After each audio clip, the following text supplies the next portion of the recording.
So in the last video, we discussed about the alternating series test, absolute convergence, and conditional convergence, right? So here, there are two more tests. That's all, okay? 9.6 is the last section that discuss about the convergence and divergence of an infinite series, okay? So if you look at the page number 636 from the book, just before the section 9.6, there is a table that lists all the tests on your book that we learned so far, okay? And then they tell you how to check. They have given the condition to check the convergence, absolute convergence, or just a regular convergence, and then what are the formula to do that. Okay, guys, so you can consult those when you do the homework. So when you do the test problem, you can use any type of test you learn, okay? You feel like easier. So because a single problem can be the convergence of a series can be tested by more than one test, okay? So sometimes one test is easier than the other test. So you decide that, but look at that table on page number 636. Okay, so the another test we use for the convergence and divergence of a series we call ratio test, okay? The first of all we'll do the ratio test here. That's the ratio test. That theorem is for the ratio test, and we'll discuss about the root test after that. Okay, guys? All right.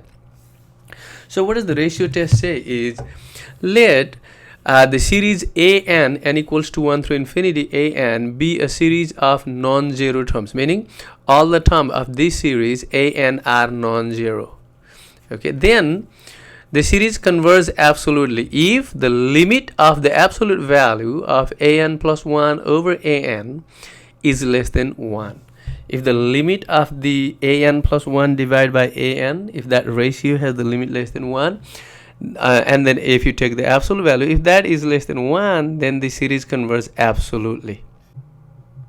Now if that limit of absolute value of an plus 1 over an is greater than 1 or infinity, if this limit is bigger than 1 or infinity, then the series diverges, okay?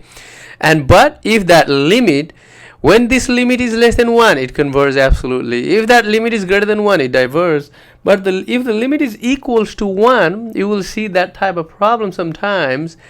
In that case, the series, we cannot say, it is inconclusive, okay? We cannot say whether it is converged or diverged. You will have to use another test to figure that out, okay? So that's the statement of the theorem. So what I'm going to do is I'm going to take some examples now, okay? And then we will see all what type of examples, like whether a series converges or diverges, okay, guys? So let us take question number 18 from the book, okay? That is use the ratio test for convergence of or the divergence of the following series. We have n equals to 1 through infinity. Summation n equals to 1 through infinity. We have 5 over n factorial, 5 over n factorial, okay? So what is an? A sub n is 5 over n factorial. What will be a sub n plus 1? Then it will be 5 over n plus 1 factorial, okay? So what I'm going to do is I'm going to take the limit n tends to infinity, a n plus 1 over a n with absolute value. Since there are no negative term, you don't actually need the absolute value there. Limit n tends to infinity. Absolute value is useful if there are negative terms or alternating series kind of thing, okay? So you get, what is n plus 1? 5 over n plus 1 factorial divided by 5 over n factorial. You get 5 over n plus 1 factorial times n factorial over 5. That's what you write, right? Because you write the reciprocal of you multiply the reciprocal of the denominator fraction. So you can write 5 and 5 cancel out. You get n factorial over n plus 1 factorial. What does that mean? That means n factorial divided by n plus 1 times n factorial. You can do that, right? You can stop that n factorial because this is the idea there. For example, if there is 5 factorial, you can write 5 times 4 times 3 times 2 times 1. That is the complete expansion of that. But if you want to, you can write 5 times 4 factorial.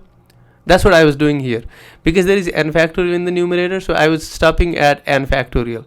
So n factorial and n factorial cancel out. What is left is 1 over n plus 1. When limit, if you take the limit, you will get equals to 0, which is less than 1, right? Since the limit is 0, which is less than 1, so the series converges absolutely. Series converges absolutely. That's what we got. Okay, guys. All right, let us see question number 2. That is example number 2. I think this is question number 20 from the book. Okay, so what is an here? So an is 2 to the n over n plus 2 factorial, and then an plus 1 will be 2 to the n plus 1. You are replacing n by n plus 1, right? So n plus 3 factorial. Now let us take the limit. Limit n tends to infinity, absolute value of an plus 1 over an plus 1, which is equals to an, right? An. So an, which is equals to limit n tends to infinity, you get 2 to the n plus 1 over n plus 3 factorial, right? Times, it is divide by, but I'm writing the times the reciprocal of the denominator. That will be n plus 2 factorial over 2 to the n. Okay, what do you get? Limit n tends to infinity. So if you write that, then you cancel that 2 to the n and then 2 to the n. What is left is 2, right? Because 2 to the n plus 1 is 2 to the n times 2. So that is 2 left there, right? Similarly, you can expand. So basically, this is what you get. So basically, you get 2 times n plus 2 factorial divided by, you can expand that n plus 3 factorial as n plus 3 times n plus 2 factorial, like the previous one, right? You cancel that n plus 2 factorial and n plus 2 factorial. Now what is left is 2 over n plus 3, but when n tends to infinity, this goes to 0, which is less than 1. Okay, so the series converges absolutely. That's what you get. Okay, guys, so the next is n equals to 1 through infinity n squared times 5 over 6 to the n. So let's say an is n squared times 5 over 6 to the n, and then what will be an plus 1? Plus 1 will be n plus 1 square, and then 5 times 5 over 6 to the n plus 1.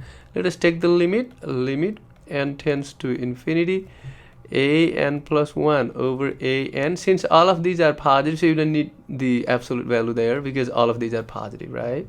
And it's starting from 1.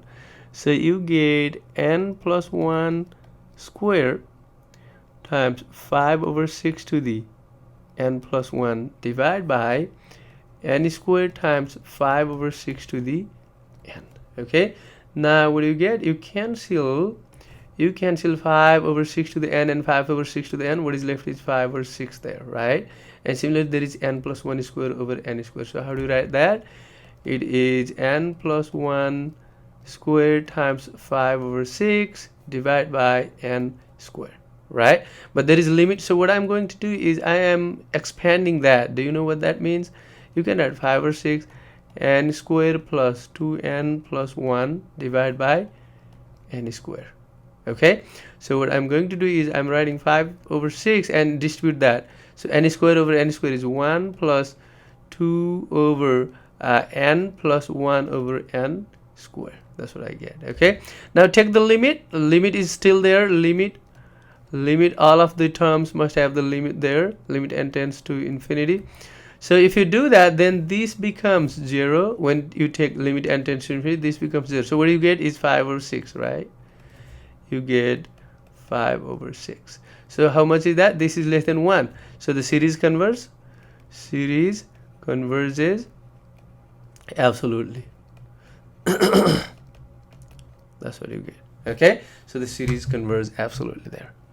So next is question number 4. Okay, so the question number 4 has, that is basically an. So that thing is an, right? Let's find out an plus 1. Oops. Let's find out an plus 1. An plus 1 is equals to, negative 1 to the n plus 2, and then n is replaced by n plus 1 will be n plus 3, and divided by n plus 1 and then n plus 2. Right, now let us take out the limit of a n plus 1 divided by a n. Okay, what do you get? So limit n tends to infinity, absolute value of a n plus 1 divided by a n. So the absolute value, meaning that you don't need that negative 1 thing. So you get n plus 3 divided by n plus 1 times n plus 2, right? And then times plus 2. Okay, oops, n plus 2. Let me write down that. So you get n plus 2, right? And then times that an will have n times n plus 1 over n plus 2. Okay, guys, so what do you get there? So you get basically, so in this case you get n plus 3 over n plus 1 times n plus 2, and then times n plus 1 over n plus 2. Okay, so so n plus 1 and n plus 1 cancel out, that thing cancel out. So what is left is n times n plus 3 divided by n plus 2 square, right? That is n square plus 3n divided by, you get, what do you get there? You get n square plus 4n plus 4. If you take n square out, you will get, so that limit is 1. So we got inconclusive thing. Did you see that? So this is inconclusive. So the ratio test give you inconclusive. Okay, so the ratio test is inconclusive. Ratio test is inconclusive. How? Because if you factor out n square, if you take n square out, and then, or you can use the L'Hopital's rule, because when you take n tends to infinity, you will get infinity over infinity, and take the L'Hopital's rule. Okay, you will get 1. So ratio test is inconclusive in that case. Okay, so what I want to do is I want to show you the another test for that problem. Okay, since the ratio test is inconclusive, so I want to use the another technique now. All right, to do that problem. Let us see that I want to do this remaining part of this problem here next. Oops, sorry. So what I want to do then is I want to see if I can use alternating series test, because this is alternating series, right? If I can use alternating series, let us use alternating series test. Okay, meaning that what will be an in that case without negative 1 to the n plus 1, that will be n plus 2 over n times n plus 1, right? That's what you use. So this is positive. Okay, what is the next thing for the alternating series? What is the next thing that is needed for the alternating series test? Is so we need to find out the limit. Is the limit n tends to infinity, a n equals to what? You got limit n tends to infinity, n plus 2 divided by n square plus twice n. So if you do that, it will be 0, because this will be infinity over infinity. If you use the L'Hopital's rule, you will get 1 over twice n, right? Plus 2. And when n tends to infinity, it is 0. And also what is the third thing that you need for the alternating series? Is n plus 1. What is a n plus 1? A n plus 1 is n plus 3 over n plus 1, and then n plus 2. Okay, if you find out the derivative of this term, we will get less or equals to 0. Okay, that means that the derivative is less or equals to 0. That means that a n plus 1 is less or equals to a n. Okay, the derivative of f of x equals to x plus 3 over x plus 1 x plus 2. If you find out the derivative of that, f prime will be less or equals to 0. That's what I meant. So by alternating series test, the series the series converges. Okay, this series converges. So this alternating series converges, but ratio test was inconclusive to do that. Okay guys, so you could use any other series that you feel is easier to use, but here the alternating series test helped to show that the series is converges, but the ratio test was inconclusive because the limit was 1. Okay guys, all right, so the last example that I want to do here on this video is basically I want to do question number 34 from your book. It has summation n factorial square over 3n factorial. That is example number 5 here, but from the book it is question number 34. Okay, so this is an, right? What is an plus 1? An plus 1 will be n plus 1 factorial square over 3n plus 1 factorial, right? Now let us take the limit. So I want to take the limit of that. What does that look like? Limit n tends to infinity, and then absolute value of an plus 1 over an is equal to, how that look like? That will look like n plus 1 factorial times n plus 1 factorial, that is the whole square of that, divide by 3 and then n plus 1 factorial, 3 and then n plus 1 factorial. Okay, that's what you get. So that is how much. I mean, you can write like 3n plus 3 factorial, no problem there. Okay, you can write 3n plus 3 and then factorial, that is an plus 1, divide by an. I will write the reciprocal of that, that is 3n factorial divide by n factorial times n factorial. That's what I get. Okay guys, so what do you get in the if you expand that, you can write n plus 1 times n factorial times n plus 1 times n factorial. I'm just trying to stop at n factorial because there is n factorial in the denominator, that's why. Okay, and then times 3n factorial divide by, you see that I want to go down, I want to expand 3n plus 3 factorial a little bit. That will be 3n plus 3 and then 3n plus 2 and then 3n plus 1 and then 3n factorial, right? I stop at 3n factorial, and then there is n factorial and n factorial as it is in the denominator. Now you cancel that. Okay, so n factorial, 3n factorial, 3n factorial, n factorial, they cancel out. So what is left there is this n plus 1 square divided by 3n plus 3, 3n plus 2 and then 3n plus 1.